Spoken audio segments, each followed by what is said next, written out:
और क्षमा करें, हम सब ब्रजवासी हैं भैया, हम पे और कछु ना आवे। हम सबंसों ठाकुर जी की प्रीति यही मारे सबसे ज्यादा है। केवल 11 वर्ष 56 दिन की लीला है ठाकुर जी की ब्रजमंडल की, लेकिन पूरे विश्व पे भारी पड़े। काय को? पूरी कृष्ण लीला पे भारी पड़े हमारे ब्रज की लीला। काय को? क्योंकि प्रेम प्रधान है। तो भैया ठाकुर जी की सेवा में, ठाकुर जी की लीला में, ठाकुर जी के नित्य ध्यान में कोई आपसे दोष बने, कोई अपराध बने, कोई भाव रखो मत रखो, पर एक चीज को भाव रखो कि प्रेम प्रधान रखो। प्रेम होगो कोई अपराध नहीं बनेगा। प्रेम भाव को प्रधान रखो। ठाकुर जी की ये वृंदावन बिहारी लाल क्यों प्रकट भये? स्वामी श्री हरदास जी के प्रेम के वश प्रकट भये। हितरिवंश महाप्रभु के प्रेम से प्रसन्न है करके श्री राधा वल्लभ लाल जी वृंदावन पधारे। हितरिवंश महाप्रभु के अनन्य सेवक श्री हरिराम व्यास जी के प्रेम से प्रसन्न है कि जुगल किशोर जी प्रकट भये। गोस्वामी श्री गोपाल भट्ट गोस्वामी जी के प्रेम से, शालिग्राम से श्री राधारमण जी प्रकट भये। सबने अपने प्रेम से प्रकट किया ठाकुर जी को। प्रेम प्रधान। और वो प्रेम सिखावे कौन? श्रीमद् भागवत की कथा। इसलिए यहां ज्ञान लेवे के काजे, वैराग्य लेवे के काजे आप सब नहीं हो, ये सब सुनवे के काजे हो, थोड़ा थोड़ा जीवन में छिड़काव करवे के काजे हो, पर मूल रूप से तो प्रेम की शिक्षा लेवे के काजे बैठे हो कथा में। प्रेम। ऐसी भागवत जी की कथा का निर्माण किया। श्रीमद् भागवत को निर्माण करके अपने पुत्र सुखदेव जी को प्रदान किया। सुखदेव जी ने वही भागवत की कथा परीक्षित को सुनाई, और यहां सूक्ष्म महाभारत का प्रसंग सुनाया गया। सौनकादि ऋषियों ने प्रश्न किया, बोले महाराज ये परीक्षित कौन है, इनके बारे में हमको विस्तार से बताओ, इनको 7 दिन में मरने का श्राप क्यों लगा?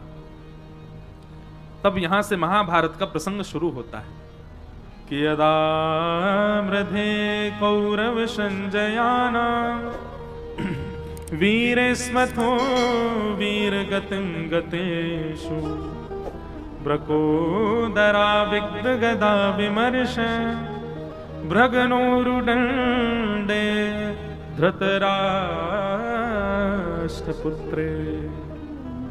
किसी का प्रश्न आया था आज कि भगवान ने अर्जुन को ही क्यों स्वीकार किया? योग्य तो युधिष्ठिर भी हैं, योग्य तो नकुल सहदेव भी हैं, योग्य तो भीष्म पितामह भी हैं, पर भगवान ने अर्जुन को ही क्यों स्वीकार किया? बहुत अच्छा प्रश्न है और समझने योग्य बात है। युधिष्ठिर जी धर्म में प्रधान है, इसलिए उनका नाम है धर्मराज युधिष्ठिर। उनका धर्म अतिश्रेष्ठ है। ठाकुर जी को प्रिय लगते हैं पर स्वीकार नहीं किया, इसलिए कोई धर्म के आचरणों को ही पूरे दिन लिखते लिखते करता रहता हो कि ये धर्म में करना, ये धर्म में करना। ठाकुर जी का प्रिय बन जाएगा, पर ठाकुर जी उसको संग रखें इतना प्रिय नहीं लगेगा ठाकुर जी को। नकुल सहदेव बुद्धिमान है, स्वरूपवान है, पर आपके स्वरूप से, आपकी बुद्धि की चाटुकारी से, आपकी चतुराई से ठाकुर जी इतने प्रसन्न नहीं होंगे। प्रिय लग सकते हो, पर प्रसन्न होकर ठाकुर जी गले में गलवैयां डाल लें, ये ठाकुर जी नहीं करेंगे।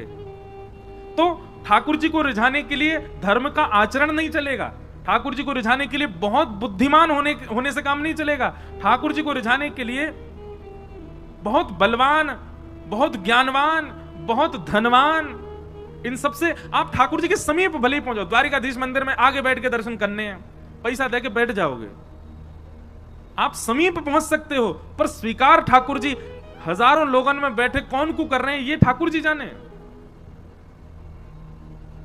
इतने सब लोगों में अर्जुन स्वीकार क्यों किया गया? क्योंकि अर्जुन के पास में सब कुछ है, पर सब कुछ गौड़ है, प्रेम प्रधान है। प्रसंग आता है, मैं बहुत बार सुनाता हूं कथा में, कि जब महाभारत का युद्ध निश्चित हुआ तो अर्जुन और दुर्योधन दोनों गए भगवान के पास। दुर्योधन ने जाकर कहा महाभारत युद्ध होने वाला है, आप किस तरफ रहोगे? भगवान बोले पक्षपात मैं करता नहीं हूं, तुम दोनों मेरे भैया हो। अब ये तो बड़ी विडंबना हो गई कि मैं किस तरफ रहूं।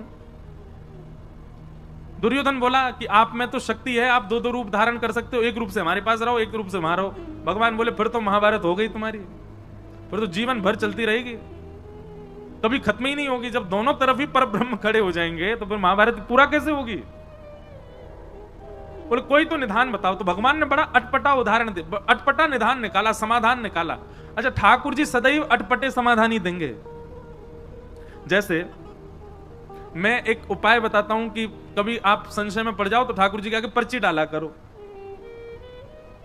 जैसे कि ठाकुर जी हमको दिल्ली पढ़ने के लिए जाना चाहिए कि नहीं। अब आपका मन तो कह रहा जाना है, लेकिन ठाकुर जी को यदि लगेगा ना कि नहीं, इसके नहीं जाने में ही भलाई है, तो ना ही आएगा। लेकिन कई बार ठाकुर जी ऐसे निर्णय भी लेते हैं, जैसे मान लीजिए आपने ठाकुर जी के आगे पर्ची डाली, दिल्ली जाके पढ़ना है, तो ठाकुर जी कहे हाँ ठीक है जाओ। अब आप दिल्ली आ गए। अब दिल्ली आते ही महाराज क्या हुआ कि वहां के संगत के अनुसार इतने बिगड़ते चले गए महाराज, सब काम बिगड़ता चला गया, सब कुछ। अब फिर आप सोचो अरे ठाकुर जी ने तो आज्ञा करी थी कि हाँ जाना है, फिर ऐसा क्यों। निश्चित ही भविष्य में आप कई बार ठाकुर जी ऐसे निर्णय भी लेंगे कि उन निर्णयों में आपको ठोकर लगे, ठोकर से आपको पता चले कि नहीं आगे मुझे ऐसा करना है, तो जबरदस्ती ठाकुर जी ऐसा निर्णय लेके देंगे जिसमें आपको जबरदस्ती गिरना ही पड़े। कई बार अनुभव किया मैंने।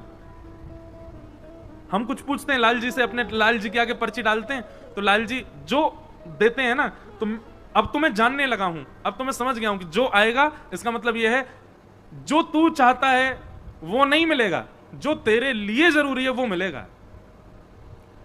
इसलिए ठाकुर जी के सामने जब कुछ संशय रखो तो उसमें यह मत सोचना कि आपको जो चाहिए ठाकुर जी वो देंगे, आपके लिए जो जरूरी है वही ठाकुर जी बताएंगे।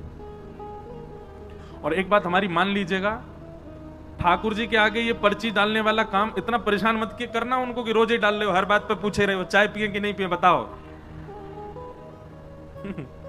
इतना परेशान मत करना। कई अपने जीवन के निर्णय स्वयं लीजिए जब बहुत ज्यादा लगे कि अब इसमें मुझे क्या ही करना चाहिए, आप बताओ।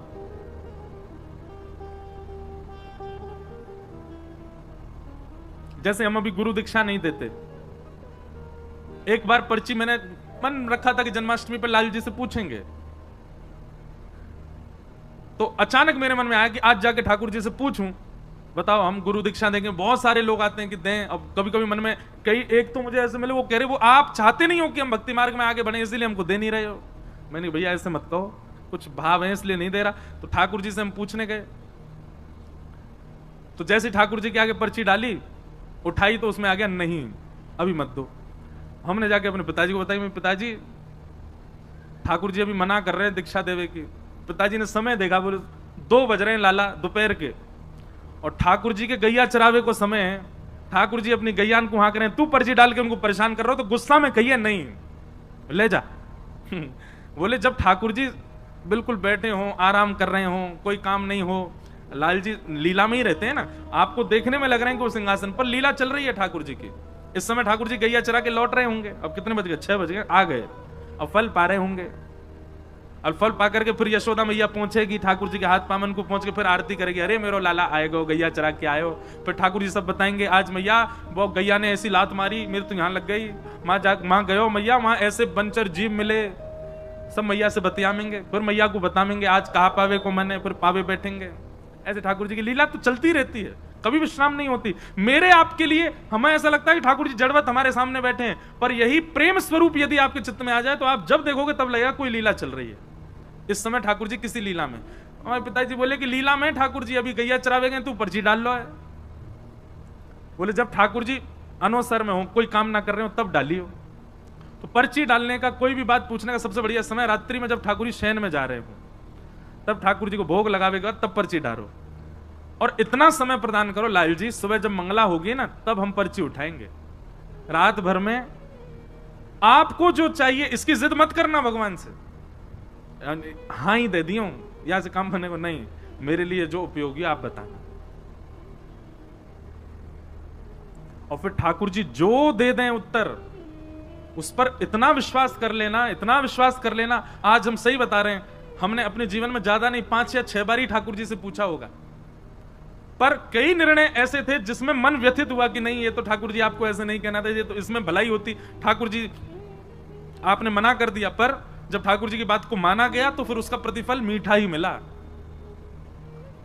कई बार ठाकुर जी ऐसे निर्णय भी ले देंगे कि जिससे आपको ठोकर भी खानी पड़े, तो भी विश्वास मन में रखना, कोई बात नहीं, ठाकुर जी ने गिराया भी हमारी भलाई के लिए। तो दुर्योधन और अर्जुन दोनों गए भगवान के पास और भगवान से कहा महाभारत युद्ध में आप किस पक्ष में रहोगे? तो भगवान ने बड़ा अटपटा निर्णय लिया, अटपटा ही लेते हैं। बोले सुनो, एक तरफ मेरी सेना रहेगी, भगवान की सेना छोटी मोटी नहीं है, अद्भुत द्वारिका की सेना एक तरफ रहेगी और एक तरफ अकेला मैं रहूंगा। लेकिन मैं जिस तरफ रहूंगा उस तरफ शस्त्र नहीं उठाऊंगा, बिना शस्त्र के रहूंगा जिस तरफ भी रहूंगा। तुम लोग मुझसे बाद में मत कहना कि भाई तलवार उठाओ, धनुष उठाओ, भाला उठाओ, जे उठाओ, कुछ नहीं, खाली हाथ रहूंगा। एक तरफ मेरी सशस्त्र सेना और एक तरफ अकेला बिना शस्त्र का मैं। अब दोनों चूज कर लो, कौन मुझे ले जाएगा, कौन सेना को। तो निश्चित है मैं और आप भी अगर दुर्योधन की तरफ होते तो हम भी भगवान को ठुकरा देते। नहीं मांगते हम ठाकुर जी को।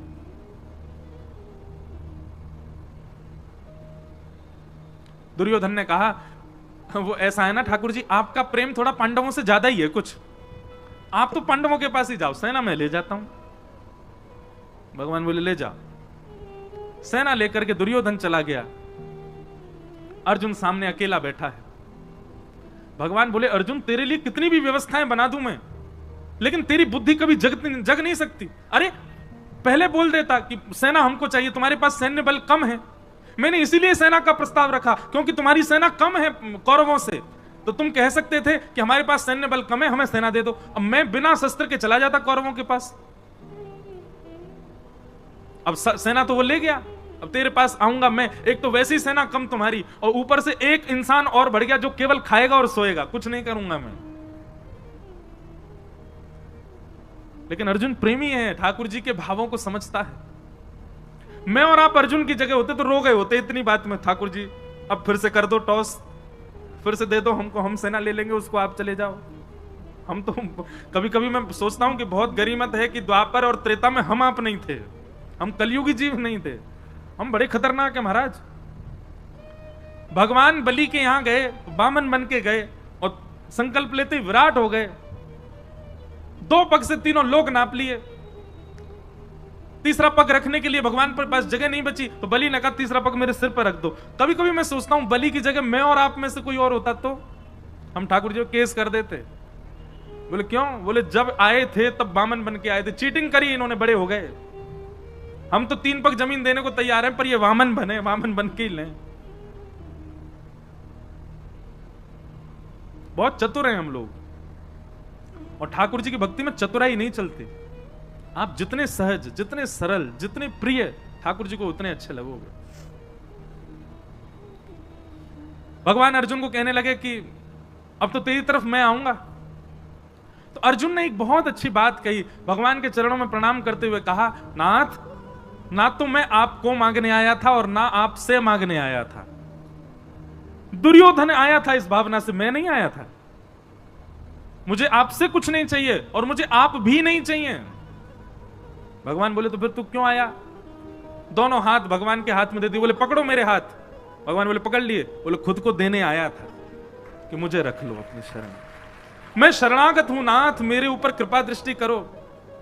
अरे मैं ये भूल नहीं कर सकता कि आपसे कुछ मांगूं, आपसे कुछ मांगूंगा तो कुछ ही मिलेगा, आपको मांगूंगा तो आप भी मेरे आश्रित रहोगे।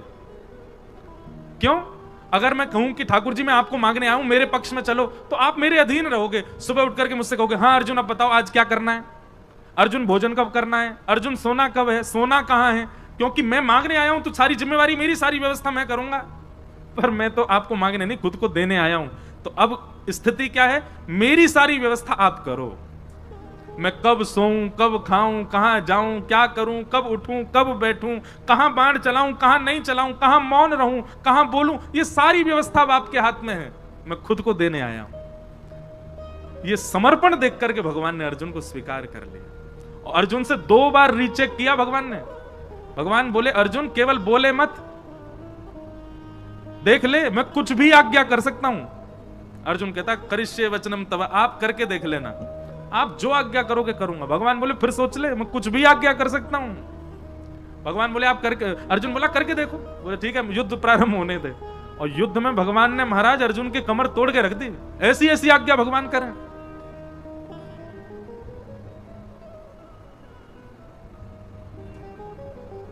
लेकिन हर आज्ञा को स्वीकार किया अर्जुन ने।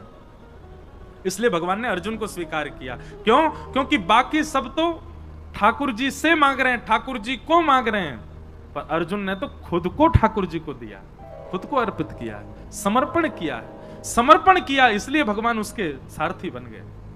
और सारथी का मतलब कोई भगवान की पदवी कम नहीं हो गई है, बल्कि और श्रेष्ठ।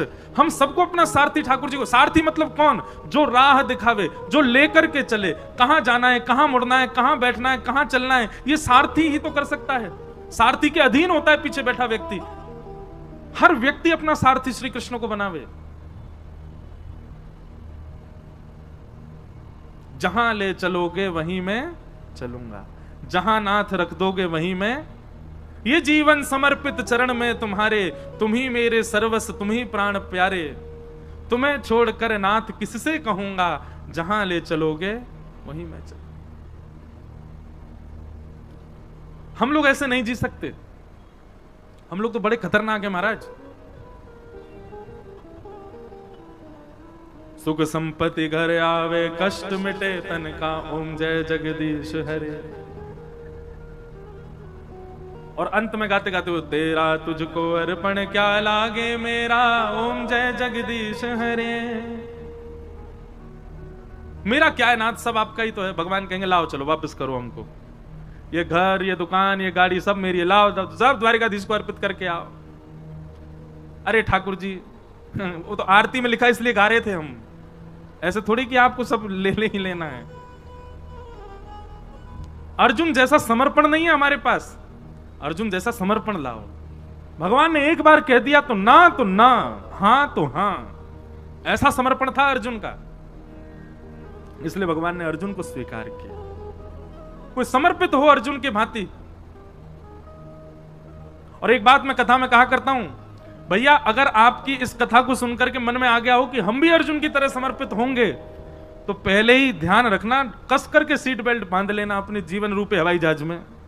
क्योंकि जैसे ही आप ये निर्णय लोगे कि अब जो ठाकुर जी जो कहेंगे हम वही करेंगे, ठाकुर जी जो देंगे वही पाएंगे, ठाकुर जी जो चाहेंगे वही होगा, तो फिर बहुत ऊंची विमान की ऊंचाई होगी, रोलर कोस्टर जीवन बन जाएगा। कब ऊपर, कब नीचे, कब यहां, कब वहां, कब हमारा झकझोर के फेंक देंगे ठाकुर जी। लेकिन कभी छोड़ेंगे नहीं।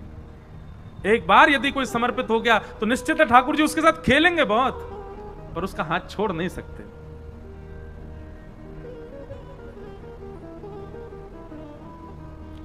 हमारे इधर देखो, यहां देखो, यहां देखो, गोवर्धन में विराजमान थे पंडित श्री गया प्रसाद जी महाराज। नाम सुना? आप में से कई लोगों ने तो दर्शन भी किए होंगे पंडित श्री गया प्रसाद जी महाराज के। कौन यहां कोई है जिन्होंने दर्शन किया? हाथ ऊपर करो। जय हो भैया, हम आप सबन के ही दर्शन कर लें। महाराज जी के तो दर्शन हमको नहीं हो पाए, पर महाराज जी के वचनामृत, महाराज जी की जीवनी आदि में सब देखता रहता हूं। अद्भुत भाव।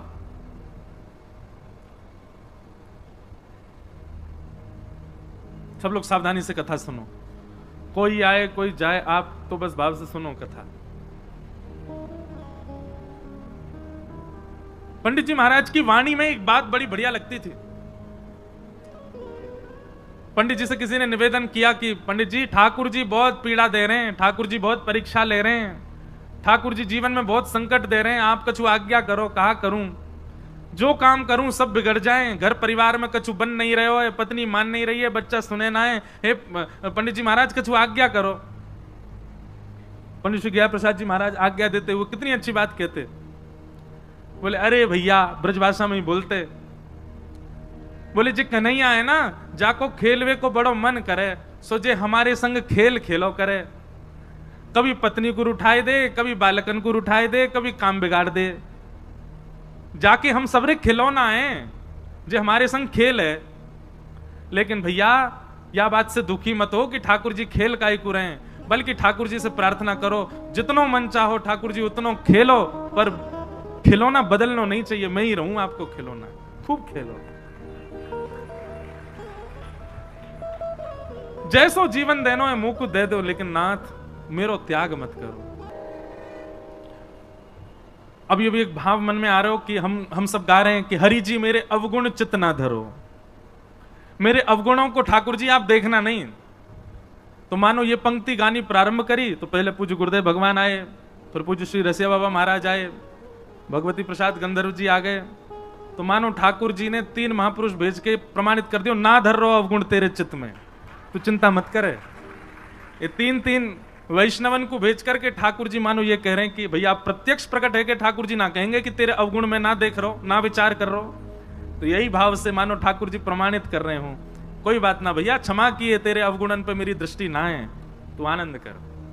तो ऐसी भावना है।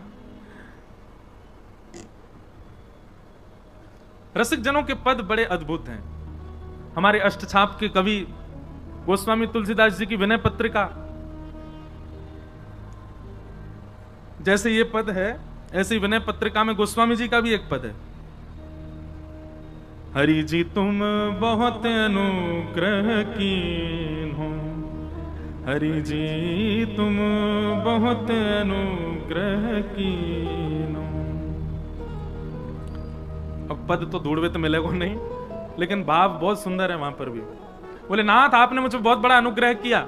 भगवान पूछ रहे मैंने कहा अनुग्रह किया तुम पे, तो गोस्वामी जी कह रहे हैं बोले आपने सबसे बड़ा अनुग्रह तो यही किया कि आपने मुझे मानव बनाया।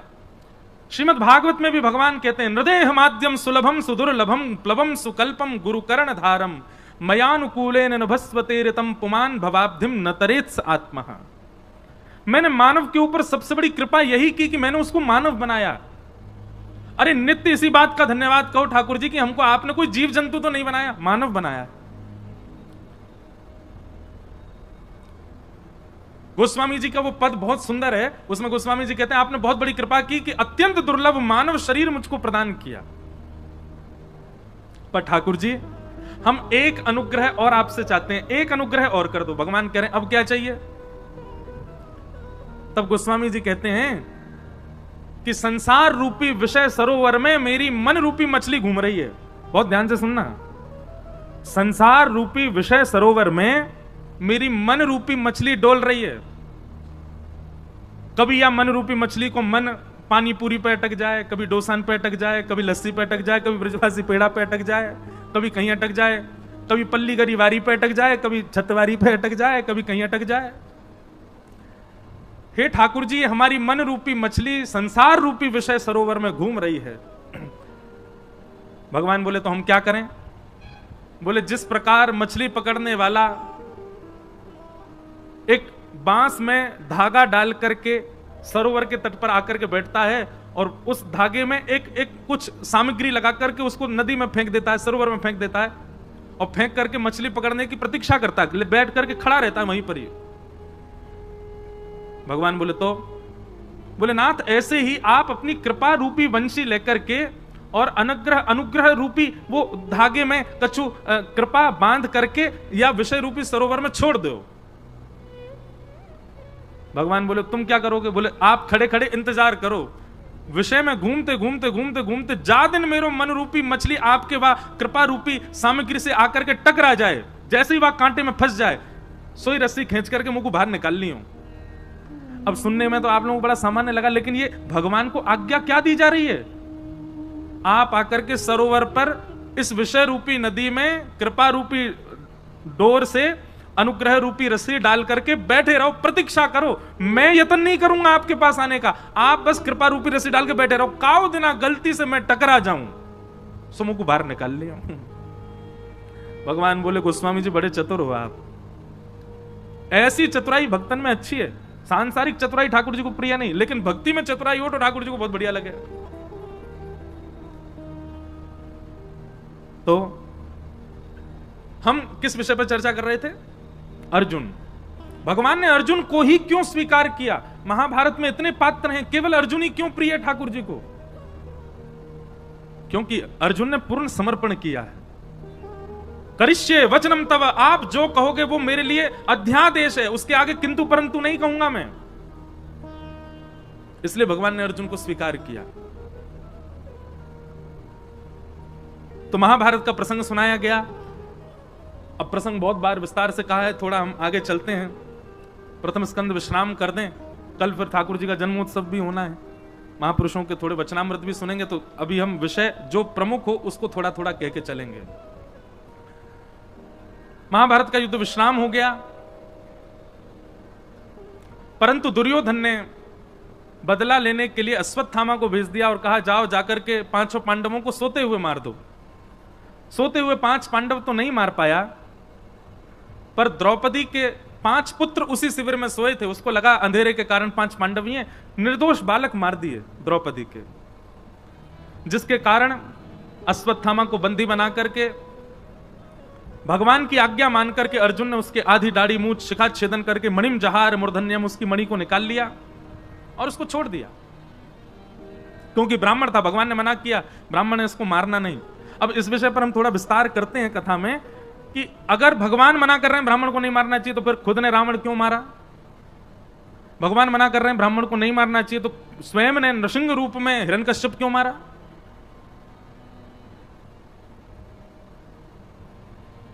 और जब स्वयं ने ब्राह्मण के रूप में ब्राह्मण का भी वध किया है, हिरण्यकश्यप का भी वध किया है, तो फिर आज अर्जुन से क्यों मना कर रहे हैं ब्रह्मबंधुर्ना हंतव्य?